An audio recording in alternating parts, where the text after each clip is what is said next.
Hello, glad to see you on my channel. I really value it.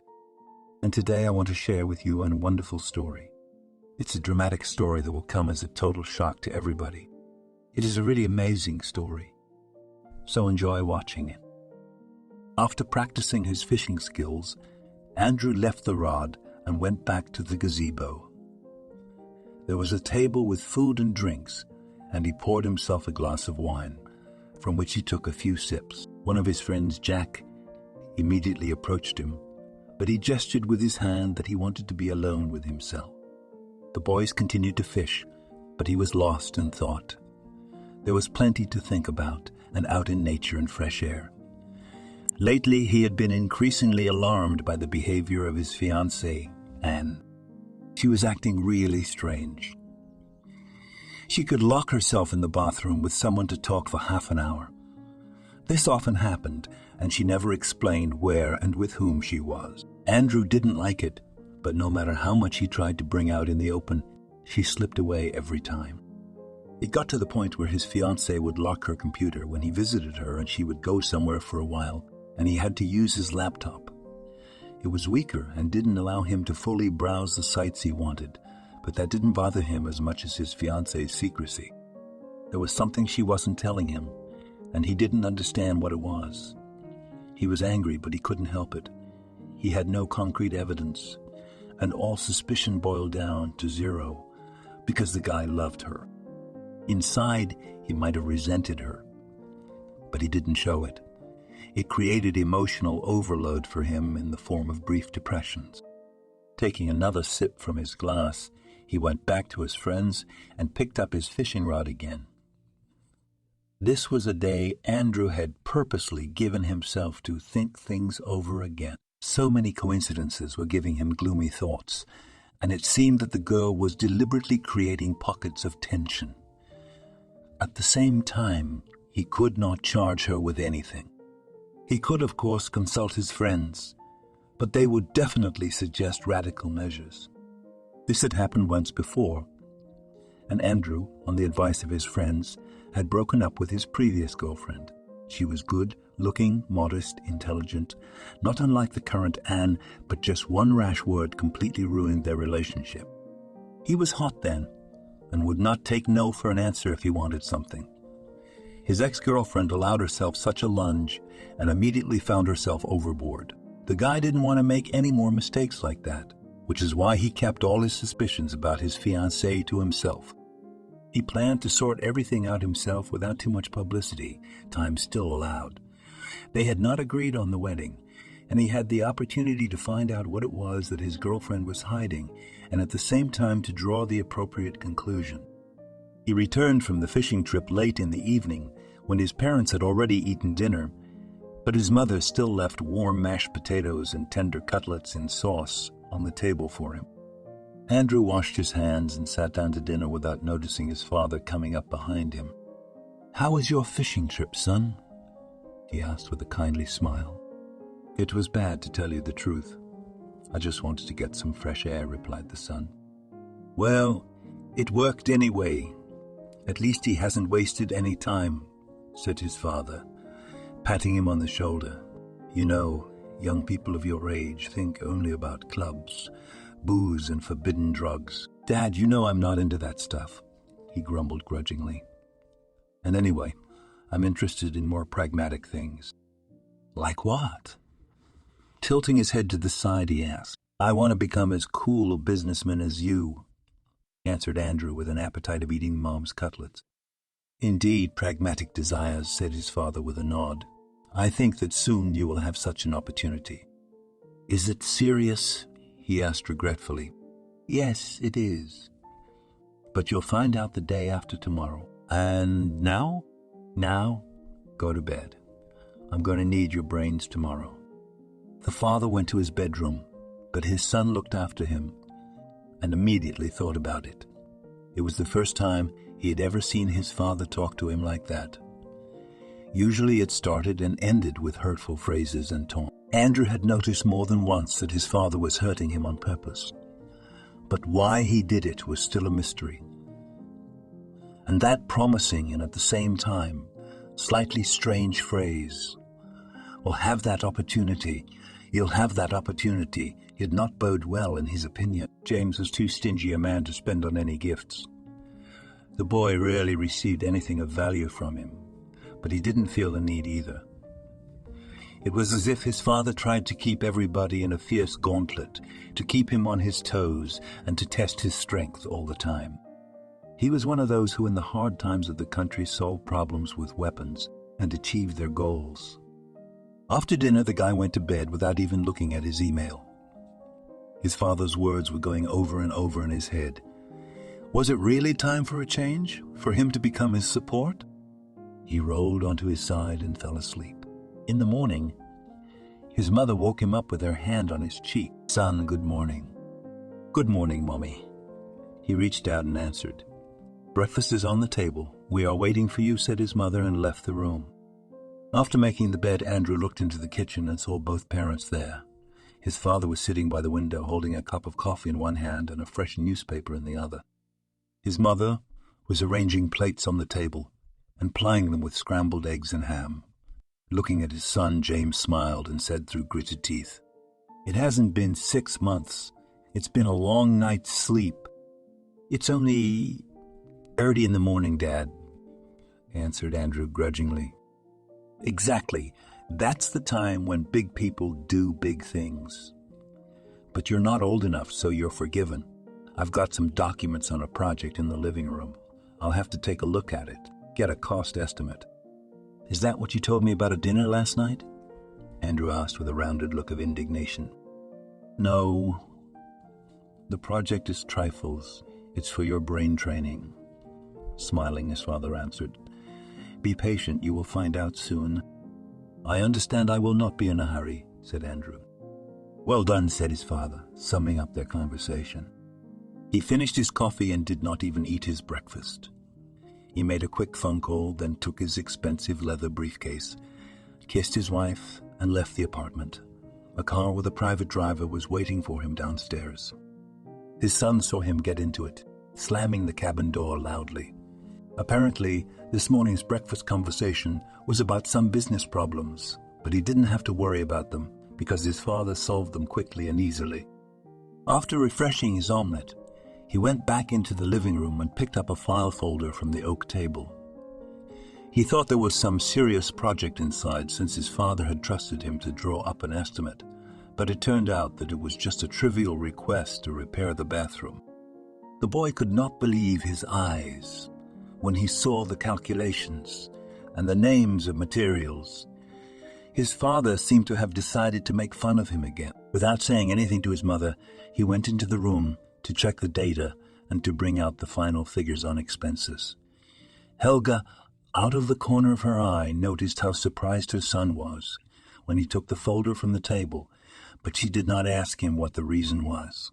She assumed her husband was deliberately harassing the boy, but she had no way of influencing him. James was not just the head of the family.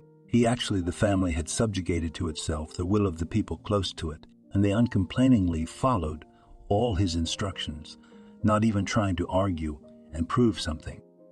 They simply had no opinion of their own because the head of the family was responsible for everything.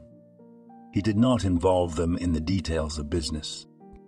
James had many firms, but the family did not know exactly what each of them did. Such secrecy created a certain dissonance in the family.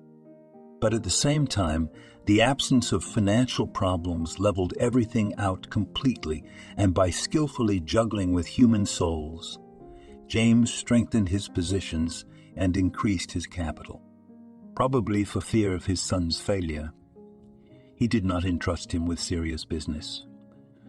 When Andrew turned on his computer, the first thing he did was to check his email. There were several messages from his fiancée, and they all boiled down to the fact that she was angry with him for the fishing trip. He did not take her there, and Anne demanded a meeting. And moreover, immediately. Once again, running through the project, Andrew spent an hour counting and combining everything into an estimate, then threw it on his father's mail and went to his beloved. They met in the park where they first met. The girl acted defiant, didn't want to hear anything. Andrew tried to explain to her that he needed an emotional release. but it was like the bride was shoving absorbent cotton in her ears. She was only interested in why the groom had allowed himself to take liberties. They bickered for almost an hour until he finally got tired of it. "That's it, I'm going. Tomorrow my father promised to dedicate me in a serious matter." "That's great.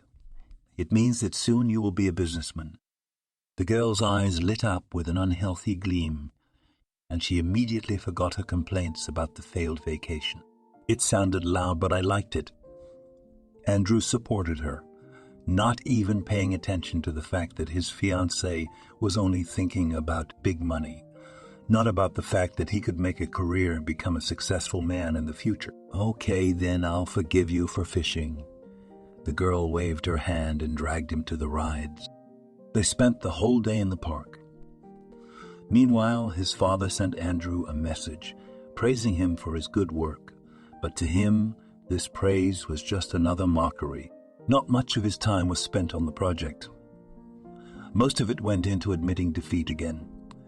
At the same time, he managed to distract himself from his sad thoughts. Having started off on the wrong foot, he deftly rectified the situation. The lovers ate ice cream, and the tension immediately faded, but the bride did not deny herself the opportunity to talk covertly to someone on the phone. He saw it all, but decided he wasn't going to figure things out with her that day. There was too much going on, and he hadn't sorted anything out yet. Besides, he needed to look 100% tomorrow. His father had promised a case, which meant he had to prepare thoroughly. Andrew sincerely hoped that it was not just another one of his father's pranks, and that he would really be entrusted with the management of the company, however small. It would be a good start. When he returned home, he did not find his father. His mother fed him dinner, and he retired to his room. Until midnight, he corresponded with Anne.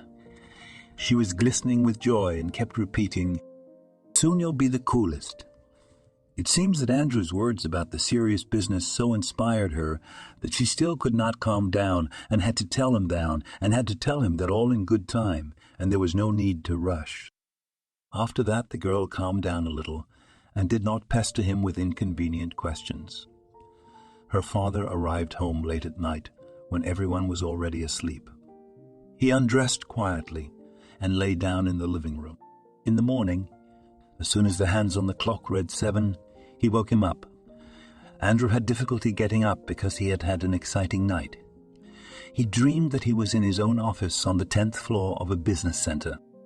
Such a prospect was simply impossible to refuse. However, his father brought him down to earth when he announced that he was giving him control of the old stable. Andrew looked at him resentfully, and the latter said, in all seriousness, "It's all right, son. I bought it about 5 years ago. I never got around to it. I didn't have a good steward. Take over the case, figure out what's what. I don't have time. I got more important things to do." "You bet I do, Dad," the son answered grudgingly. The resentment only increased as he laughed at him again, and Andrew realized that he didn't like him for nothing. He must have had a good reason. What were they? He did not know his true motives and believed that his father had done it deliberately to humiliate and insult him more. And this neglect was clear proof of that. Andrew's expression was somehow dull and his ardor was gone. Though yesterday and all last night he had been in anticipation of something spectacular. He noticed the sadness on his face, and James said angrily, "What did you want? You got to start somewhere. You're too young to get involved in serious business." "I understand, Dad," answered Andrew. "It's too early for you to run a big business," Dad continued.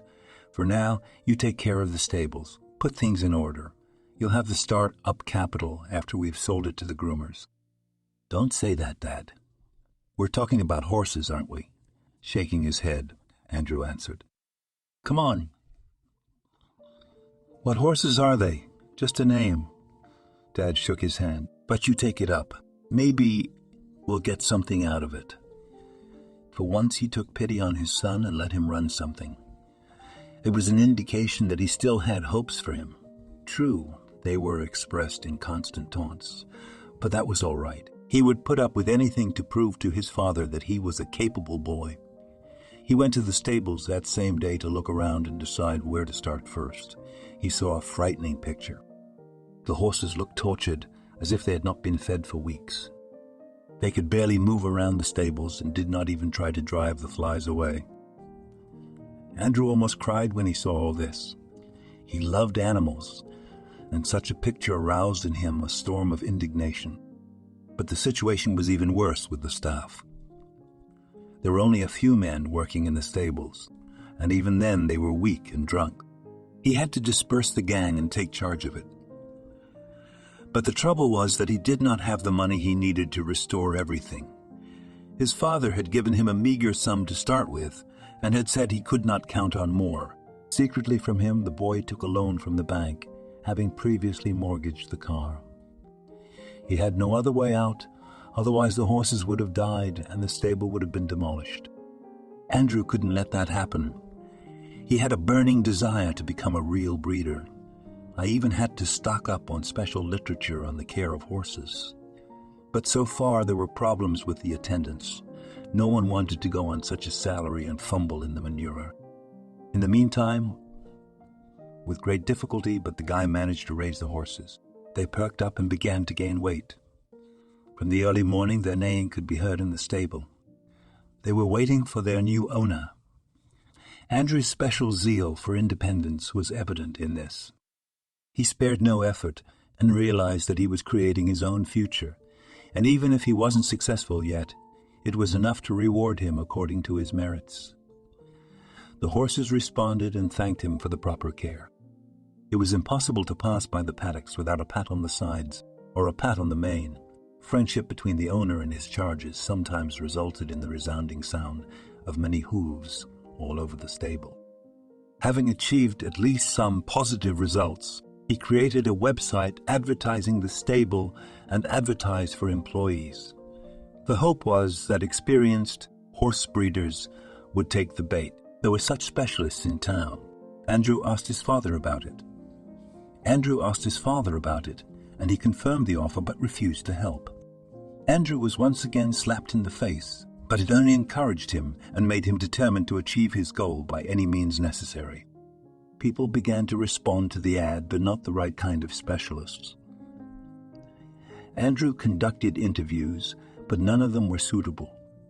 And those who could manage horses had bad habits, and the main one was an addiction to alcohol. It was unclear why, but mostly people who drank went to the stables, and only in one case a normal person responded. It was a young girl, but she looked a bit poor, even looked like a beggar. Inviting her into his improvised office, Andrew pulled out a chair. "Have a seat." His cheerful voice encouraged her to talk frankly. "Yes. Thank you," she answered softly. "My name is Helen. I am an orphan, but I love taking care of animals." "That's fine. And I'm Andrew." "I'm Andrew," said the man, though the ad had his name on it. "It's so cozy here," the girl went on. "I cleaned it up myself." "It was a total mess before," said Andrew, bringing her into the room. "What else can you tell about yourself?" "Not much at all." "If you're interested," Helen answered, "go ahead." "I am in no hurry." Andrew waved his hand and involuntarily stared at her beautiful face. He suddenly had the impression that she was not a girl at all, but an angel. She had told him that she had taken the ad for a stable attendant. She herself was an orphan. Her parents were killed in an accident, and she was taken to an orphanage, but she did not want to live there, and soon she ran away, became a vagabond, and began to work part-time to get by somehow. After listening to the girl's sad and touching life story, he suggested, "How about, without further ado, you will work at my stables?" "Are you serious?" "I thought I would be put to the test." Helen answered question after question. "I can see that you are a normal girl," Andrew said, "and that you can handle horses. They are capricious, but I am sure you can do it. There's a small guest house at the stables. It'll need a bit of tidying up, of course." Perhaps some things should be thrown out, or, on the contrary, left behind. If that's all right with you, I'll take you on. I'll take it. Thank you, Andrew, she answered and hesitated a little. You can be sure I'll get the stables in order. You can be sure I'll get the stables in order. My father loved horses and taught me a few things. He was considered a professional breeder. People often came to him from other cities for advice. That's great. That's just what I need, he answered, filled out the paperwork and escorted the employee to the guest house. Well, this is where you will live, if you don't run away. I will not run away, I will not run away, joyfully said the girl. Well, then make yourself comfortable. Pointing to the old sofa, Andrew thought about something and then added, I will have to go to town. Everything you need is in the stable. Slowly sort out what you don't need. You can arrange your life in your own way. Leaving the girl, Andrew went home, and a couple of days later he made an appointment with Anne to share with her the news that he had become a manager. At the same time, for some reason, he had no doubts that Helen could handle such a job. He understood from his conversation with her how much she cared. This opportunity to take care of horses seemed to be a real gift for Helen, especially since she herself said how her father loved these animals and was a breeder himself. Clearly, he made the right choice in hiring her. At the same time, he had to find a few more employees, and he decided to do it in the coming days. And meanwhile, he drove to meet his bride.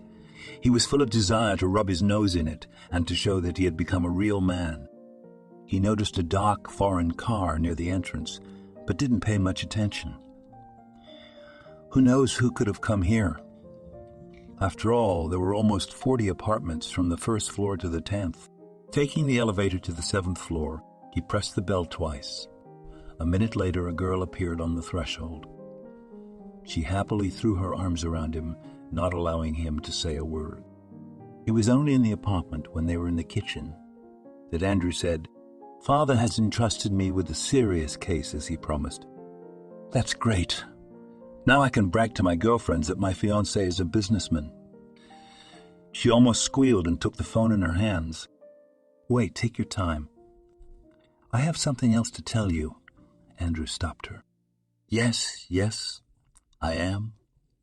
She looked up at him and answered, And by the way, what kind of business? That's what I wanted to talk about. They put me in charge of the stables. I am now restoring it. I will breed horses, and it will become my personal business. Anne suddenly grimaced.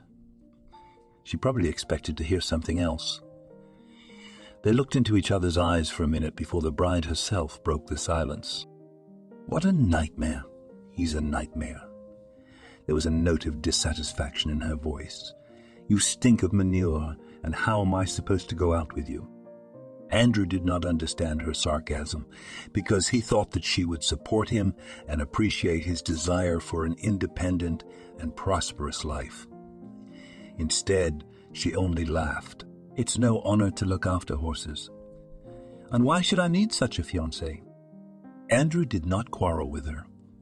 He decided that the girl was not yet ready for such a change in his life, and for the time being, he refused any further communication with his bride. He completely immersed himself in the work at the stables. At the same time, none of her parents particularly supported her in this. Her mother was silent, pretending not to notice anything. But her father, on the contrary, inserted his remarks at every opportunity. But the son did not take offense, knowing his character and bad temper. Even as a child, he had suffered a lot from his father. He liked to use violence to raise him and did not regret it at all. James could safely be called a tyrant. He never spoiled his son, which he had long been accustomed to, and the family was not only respected but immensely afraid of him. Most likely, it was this circumstance that made the man an overbearing man. Meanwhile, he did not deny himself entertainment. Restaurants, places of entertainment. Restaurants, places of entertainment, casinos. My father spent a lot of time there. It is possible that he entertained with other women and could throw away so much money that it would, for example, more than enough to fully restore the stables. But no, he was willing to spend even more than that to avoid helping his son. He made it clear to Andrew that the stable was the only opportunity that would either exalt him or drag him to the bottom. With all his will in his fist, his son kept on going, no matter what the difficulty. Andrew was so attached to the stable that he would spend all his free time there. He even refused to see his fiancée on the grounds that he was busy. Gradually, more or less normal employees began to come to him. From them, he gathered a few people, and he distributed them by precinct. However, the one he had the most sympathy for was Helen. She really knew horse breeding well, and it was evident to the naked eye. And the chief, to encourage her somehow, sometimes tossed in bonuses. There was not enough money, but he found some crumbs to thank the best employees. And soon they shared with him on a secret that the girl frequented an old horse. It was an elite breed, but on its last breath, it seemed that soon it would die. At the same time, the staff didn't know why she went to him so often. Everyone had an unhealthy curiosity about it. Andrew, too, thought it strange that the girl was paying so much attention to the old horse. And to clarify this point, he summoned her to his office one day. Helen, unsuspecting of anything, came joyfully and immediately received an ambiguous question in the forehead. "Why do you go to the back corral so often?" "I don't know what you mean," she replied with surprise. "That's where the old horse, Burren. I'm told you've been paying more attention to him." "Not true." "I take the same care of everybody," she said with resentment in her voice. "If you don't like it, you can fire me. And anyway, the rest of them are just jealous. They should look after themselves, not look around." "Calm down, I wasn't going to fire you," said Andrew, putting a hand on her shoulder. "I just needed to know why you go to Burren so often." I'm sorry," Helen replied. "It's just that horses are like children to me and they need constant care. If you'll let me, I'll continue to do what I do best." "Yes, of course you can go." Andrew nodded and let the girl go. He could not get a coherent answer out of her. At the same time, he realized that the employees were really jealous of her. But, just in case, to make sure that the employee had not done anything illegal, he decided to install hidden cameras. Naturally, he did not inform the employees, and so that they did not guess anything, he sent everyone on holiday and took Helen personally to town to have a little rest and do some shopping. That was enough time for the experts to set up the cameras. After arriving back at the stables, Andrew checked the paddocks and then watched them from the monitors. The picture was clear, and it was easy to see what the employees were doing while they were working. Helen went to the guest house to unpack the packages. Half an hour later, Andrew dropped in on her, made sure everything was all right, and drove into town. The problem of going to the old horse was partially solved, and he could afford to see his fiancée. They hadn't seen much of each other lately, and frankly, he'd had time to miss her. But what he saw outside the cafe when he stopped to buy water really shocked him. The girl was standing right at the entrance and was hugging someone. Andrew reasonably assumed it was a lover. He jumped out of the car and ran up to the lovebirds. A scuffle ensued. Andrew had more strength and quickly knocked the man to the ground. Anne screamed across the street. She had to stop the fight and let him go. Andrew saw the man walk briskly toward his car. It was the same black foreign car and had the same license plates as the one he had noticed outside the entrance. Everything fell into place. Andrew realized that the girl had been having an affair behind his back for a long time, but as they say, you can't force yourself. So he backed off, leaving her the right to choose, and in response he heard, "You're not capable of anything, you fool," she muttered through her teeth. "Your father is a real man, and you're a weak man. and you are a weak man. It was he who imposed you on me. He wanted you to become a strong man, you soft, hated oaf." The last words struck him with pain to the core. He did not answer, realizing that Anne useless to prove anything. In general, they broke up, which in fact was to be expected. You can say that everything was going for it, because the girl has tested his patience for so long that probably no man would have endured it. And he was silent, condescendingly reacting to everything. And this appearance with her lover set the final point in their relationship. Andrew, as might have been expected, did not fall into a depression. He went out of town again. True, to a friend's house. Fishing calmed him down, and he spent several days on the shores of the lake. He needed to collect his thoughts and think about the future. He naturally erased his ex's number and also got rid of anything that reminded him of her. The betrayal of his ex-fiancée ruined his hopes for marital happiness. His faith in women disappeared along with a desire for a new relationship.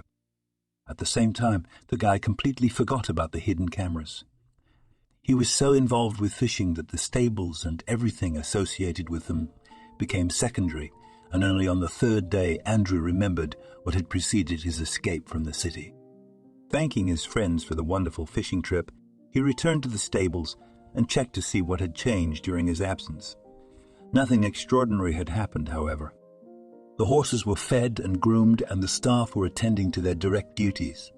Without distracting them from their work, the chief went to his office and turned on the camera recording. On them he saw how over the days the girl had gone into the corral to the old horse several times and stayed there for half an hour, if not longer. And interestingly enough, she was talking quietly to him about something. The boy could see on the monitor how the girl was crying, and it made him really interested. Putting aside all the business that had accumulated during his absence, he invited Helen in again, but he did it in a way that would not frighten, gently and delicately. The girl, leaving her tools in the stable, came to Andrew. There was no need to knock on the office door. It was open. Helen stepped over the threshold and cautiously asked, "You called for me?" "Yes, have a seat." "We have a serious talk," as Andrew commanded and pointed to a chair near the table. Helen obediently sat down and folded her hands in her lap, and the chief, turning the monitor to her so that she could see everything, said sternly, "Here is all your adventures. Recently splurged on hidden cameras. So what do you and the horse have in common?" "I didn't want to tell you that," Helen replied with concern in her voice. "Well, I have to. I'm listening carefully. You see, this stable used to belong to my father." Helen shocked him. "It can't be." "How could it be?" Andrew was surprised.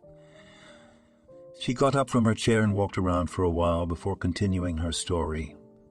It had indeed once belonged to her father, but he had been killed in an accident together with her mother. It had happened 5 years ago, when the girl was only 15. She miraculously survived, but her parents didn't. They were buried in the same grave. It was said that her father had crossed the path of some mafioso, so his property was taken away, leaving the girl with nothing. That's how I ended up on the street. I wanted to go to the police, but no one would listen to me. At 15, I had no connection, no support, no means of livelihood. As for the Boran, I often rode it. He was my friend, my favorite horse, so he remembered me when we saw each other again. I didn't know, honestly. I'm sorry, the guy said, bowing his head. It's all right. I'm not offended, she said. You had every right to see what's going on in your stable. Only I have one request. Leave Boran. He may be an old horse, but he is very kind. Let him stay, said Andrew. I was not going to get rid of him. It's not an abattoir, as my father once said. Andrew was shocked by this information. After all, it was easy to guess who the mobster was. His father was into all sorts of things. He had a trail of crime and redistribution of property, but each time he evaded justice because he had extensive connections in law enforcement agencies. It is possible that Helen's father became another victim of this tyrant's greed. Now the son could already unscrupulously consider him as such. He simply could not comprehend that his father was capable of taking people's lives, even if not by his own hands, but it did not change anything. All the recent events related to his father flew through his mind like a film tape. Andrew was horrified to be his son, but it couldn't be helped. Parents, as they say, cannot be chosen. Out loud he said what the girl frankly did not expect him to say. "My father is a monster, to have allowed himself to destroy your parents. Please don't. It has been so long ago," Helen pleaded and cried. "But how did they rob you of your property?" Andrew wondered. "You were the only heiress." "That is impossible. I was just a victim of some clever tricks." Through her tears, the girl answered. After her parents died, she was hospitalized for some time.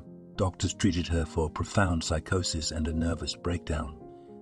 As a teenager, her body simply could not cope with such a shock on its own, so she ended up in the hospital under the supervision of psychiatrists. In the meantime, all of her documents were missing from her parents' home. When she left the hospital, the orphan found herself in the clutches of imaginary benefactors. They took her in and groomed her for some time.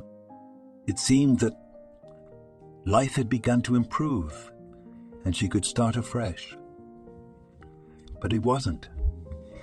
These benefactors made a dashing deal with the apartment and threw the girl out on the street. She was left without a place to live, and there was no point in complaining. And who would help an orphan, especially since a well-known mobster in the city had a hand in it? No one dared cross him, and so she became homeless. She had to go through a lot to end up back in that stable. Wiping her tears with the sleeve of her overalls, Helen added, "I was so happy when I saw your ad. It was like a childhood awakening in me again. My father built a stable for me when I was barely 10 years old, and he often took me with him to ride Buren, because it was his first horse. And then it was gone in an instant, as if it had never happened." Andrew couldn't believe what he was hearing. No, he had, of course, assumed that his father was a cruel man and would stop at nothing. But to take the lives of two men and leave their child in poverty like that, Andrew could not even in his wildest dreams imagine such a thing. There was an emptiness inside him that had never been filled before, and now had become a bottomless, gaping chasm. Andrew hated his father. Emotions piled up inside, but he couldn't get them out. Dared not. He was not the man in front of him who deserved it. He gathered his thoughts and thanked the girl for this frank conversation. "Frankly, I didn't expect to hear that from you. I have no reason to lie, if that is what you mean." The girl answered, "You can ask your father. I think he'll have something to remember." "I will. But later," Andrew said with a nod. "I need to recover my wits. Let's go to the horse together. I'm all for it." "He's very kind," she said with a smile, and they went together to the old horse's corral. On seeing the girl approaching, Buran loudly laughed and began to stomp on the spot hooves. This was how he greeted his mistress, with whom he had been inseparable for many years. Andrew watched them from the sidelines, and he wanted to cry. He could not imagine that these two godly creatures were far apart, though Buren was the most ordinary horse, but his heart was beating and his soul was gnashing inside as well. Taking a few steps toward the animal, the boy tried to pet it. The horse didn't pull away, but instead bowed his head and gave him a chance to rub his gorgeous mane. No matter what you say, the girl was a great caretaker of horses. Yes, she was worth 10 workers put together. Andrew was free to trust her to run the stables on an equal basis. It even occurred to him to make Helen co-owner, but before that the missing papers had to be dealt with, and the first thing to do was to choose a time when her father would be absent. Andrew left her at the stables and went into town himself. On the way, he worked out a plan to sneak into his father's office. But fate intervened, and he himself called him. "Hello, my son. What can you do for me?" "Hi, Daddy." "Yes, I was just slowly turning the stable," Andrew answered. "Well done. I never doubted you." His father complimented him and continued, "But don't take too long. I want to get rid of this ballast as soon as possible. I hope I can get a better price for the stables after your transformation. You know how I don't like animals, much less fiddling with them." "You don't like anyone," thought Andrew and said aloud. "I said aloud, I'll work a little more, and then I can put it on the market." "You're growing up, son. You'll get to the serious business soon," answered his father, laughing smilingly into the phone. "But in the meantime, practice. You have everything in front of you. If you don't spoil anything—" What did he mean by that? Andrew did not understand, but in his heart he hoped that his father had not revealed his plans. In any case, he had not yet learned to read minds. Or maybe Andrew did not know his father well enough. No, James was not telepathic. He manipulated people, but he did it openly, with words or physical force. That was why everybody was afraid of him, calling him Don Corleone behind his back. Lucky for the boy, it was the day his father was partying hard at the casino. Driving past the large supermarket in which the place was located, Andrew noticed his parked car, which meant that he could not expect his father's sudden arrival. That left his mother, but Andrew had a more or less cordial relationship with her. Calling his acquaintance, he arranged to buy a ticket to the theater for a fancy premiere. When Andrew arrived home, he had his usual dinner and pleased his mother with her excellent appetite. She acted calmly and did not seem to worry about anything. That was understandable. She had no idea where James was and in the company of young girls. But this came to light later when some circumstances came to light. After putting aside the empty plates, Andrew took his mother's hand and said, "You haven't had much rest lately, so I thought I'd treat you to a trip to the theater." "Really? No way," Mother said again. "I don't understand your surprise, but you have been so busy at the stables that you had no interest in your mother," Helga said cautiously. "I'm sorry. I was really distracted and I forgot all about it." Andrew tried to get out of it. "My father entrusted me with a really serious matter. As you can see, I had to immerse myself in it. It is what it is. But you got results, didn't you?" "Yes, I did. A little tired, though." "I never doubted you," she went on. "And as for the tickets to the theater, I'm very pleased I will not refuse. I'll put on something appropriate and go." Andrew managed to get his mother out of the house and had at least a couple of hours to break into his father's office and find important documents. It took some work, but the lock wasn't the trickiest. Dad didn't seem to care much about his office and thought no one in the household would tamper with it. Wrong, of course. But it was too late to say that now. There was a large safe next to the desk in the office. It had an electronic lock. The guy was confused because he did not know the code. Going over in his head frantically all the meaningful numbers, he finally stopped at the date of the purchase of the stable. His father had named it himself when he initiated him into the details. In addition, he noticed the way his father had taken a great deal of interest in the state of affairs lately. It suggested that he had serious designs on the stable, or wanted to get rid of the load in order to cover his tracks, and the latter fact seemed more convincing. It was possible that the father had heard about Helen's appearance in town and decided, before it was too late, to quickly fake the stable and sell it to someone to avoid trouble. Now I can see why he didn't keep an eye on her. He had no intention of making a valuable asset out of the stables. And the murder of Helen's parents could only have been a starting point. It is possible that she didn't know everything, and the stable served as a cover for taking away more serious business. In other words, it was more likely that the man had taken all of Helen's parents' fortune and had taken the stable as an addition to make everyone think it was a gift. Of course, the girl could not have known that. She said she was about 15 at the time, and what her father and Andrew's father were up to was anyone's guess. Even Helen's mother was not aware of all the details, and this played a cruel trick on her because she became an unwitting victim.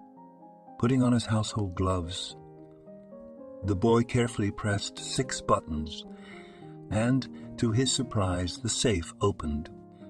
His father had managed for years to blindly believe that no one would touch his stash. Inside, there were a lot of documents, some of which had nothing to do with Helen and his family at all.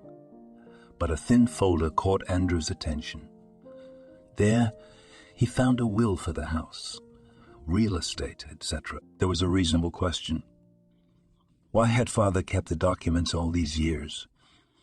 They could have been simply destroyed, since all the valuables had gone to him. It seems that the seizure of property occurred only in Helen's mind. She was simply deceived. She didn't fight because she was scared.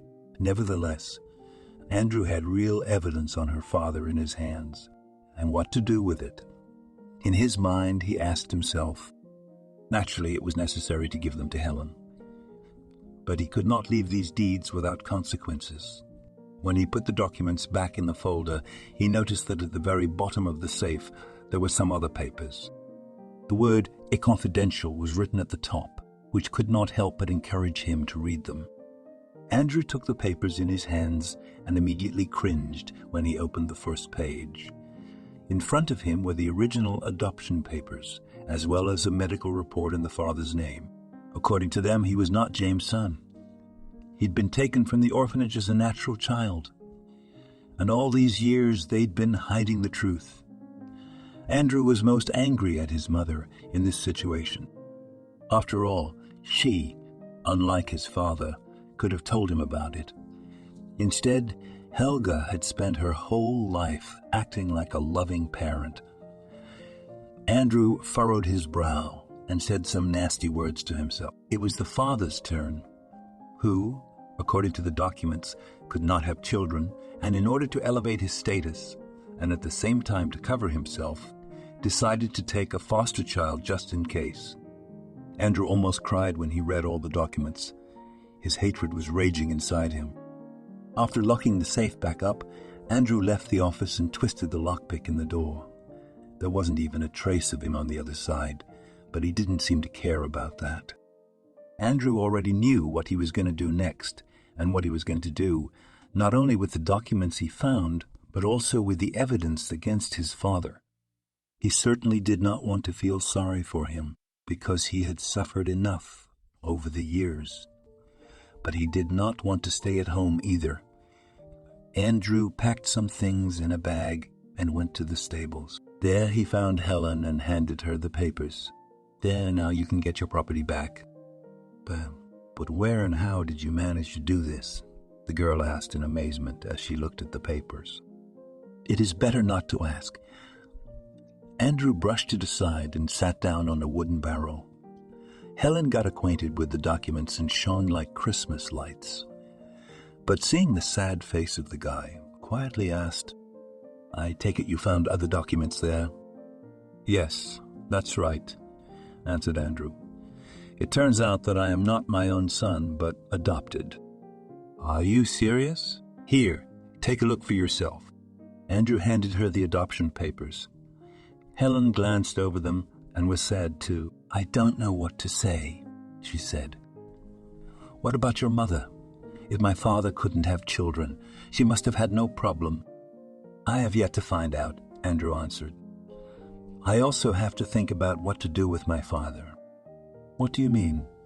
Helen asked with a worried look on her face. He has to answer for what he did to your parents. It cannot be left like this. I know my father. He has never stopped at nothing, and I don't think he ever will. Maybe you shouldn't, Helen asked, looking at him pitifully. I've got the property papers after all. Isn't that enough? No,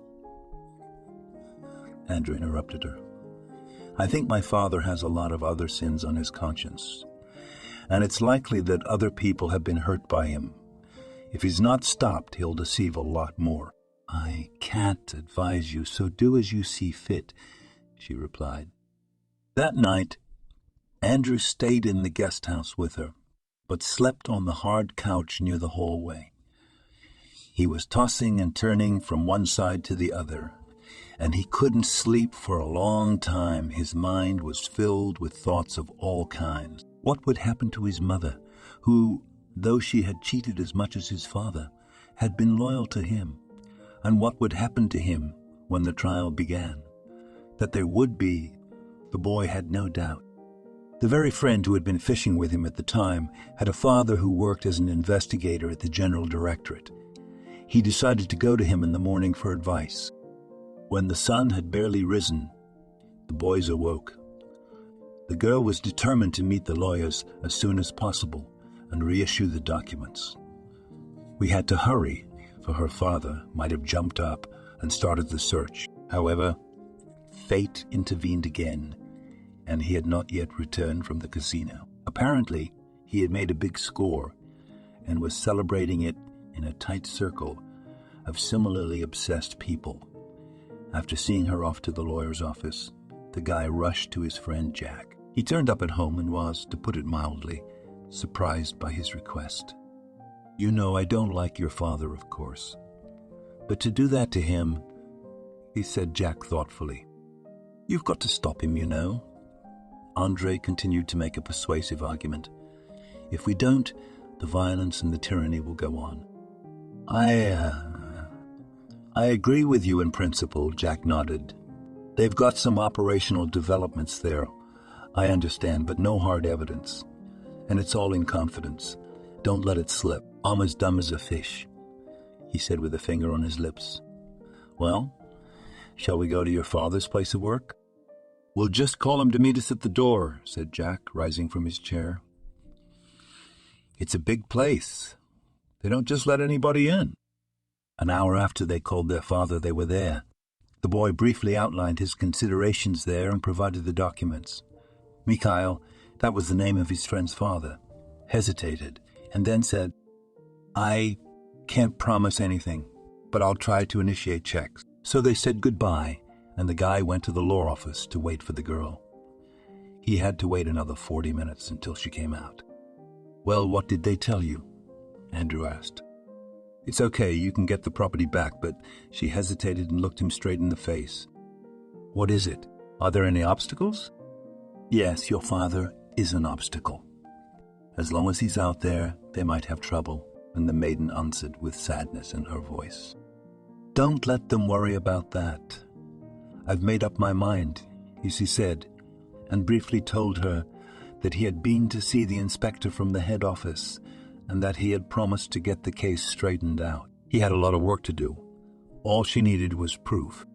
So you decided to go all the way and prosecute your father. Looking into his eyes, Helen asked, Of course I did. Especially since he turned out not to be my father at all. And he answered in, Don't look at me like that. I only want to see justice done. As proof that his father was a tyrant, he told her about the experiences of his childhood, the humiliations he had endured, and what he had listened to whenever he asked for something. The boy could no longer keep it to himself. At last his emotions and hatred leaked out. The girl listened to him with her mouth open and projected James' actions onto her family. It finally dawned on her who the man really was. In this situation, she undoubtedly supported him, and soon investigator Michael launched the flywheel of justice. The mafioso was pressed to the wall, and he began to give his first truthful testimony when he found himself in a cell. They put him there so he wouldn't escape and take advantage of his connections. Andrew's mother, of course, was a little surprised, but after he told her everything, she took his side and added from herself what she knew. This was enough to start a tangle of investigations. The best investigators from the city and the region took up the case. Soon they were joined by criminologists from the Federal Center. It turned out that they had long been in development. Now there was so much evidence that it should be enough for an impressive period of time. except that the accident with Helen's parents had not yet been docked. The obvious involvement of the perpetrator in it could not yet be found, but Helen was assured that this man would never bother her again. The investigators promised to put him behind bars for many years and made it clear that he was unlikely to get out. The same information was given to the guy.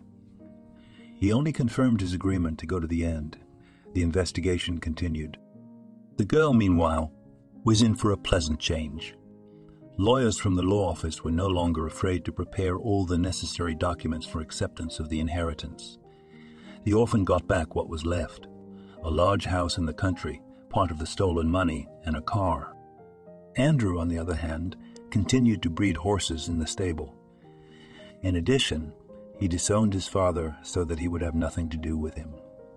At the same time, getting rid of any fears, he asked his girlfriend to date. She agreed, admitting that she really liked him. What's interesting, the guy's mother reacted positively to this.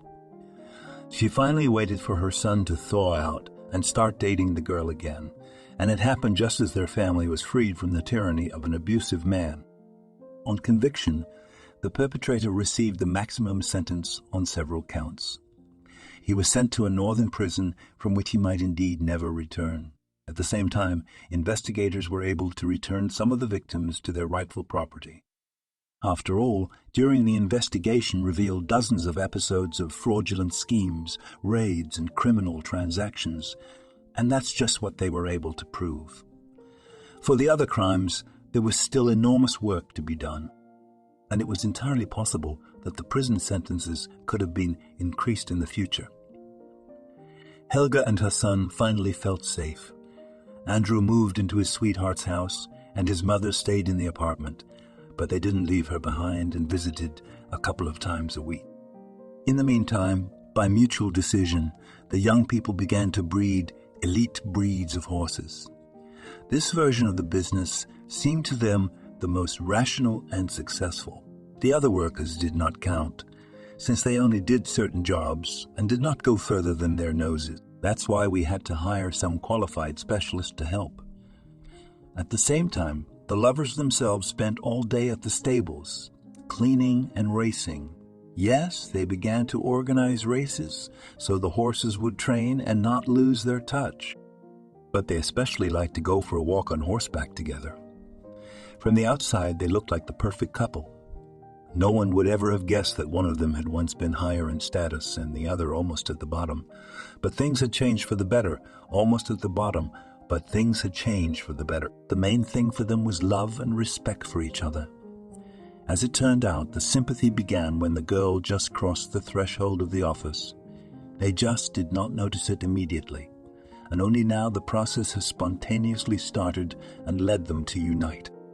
The young men were only glad that everything worked out so well. They didn't have to trap themselves any further. There was no other way to call it. After all, if it had not been for their joint determination, the boy's father would probably still be walking free, and who knows how many people would have been hurt by him. It cost a lot of effort to stop that monster, but it was the effort that brought about the extortion. Threats and intimidation ceased everywhere in the city. The merchants breathed a sigh of relief when they learned of the man's arrest. At the same time, no one gave a second thought to the fact that he had gone to a faraway land to serve his sentence. Even his wife took it for granted, even though she had lived with him most of her life. It seems that it was only closer to maturity that she realized her own mistakes. Soon the love between them flared up so much that they couldn't wait any longer and decided to get married.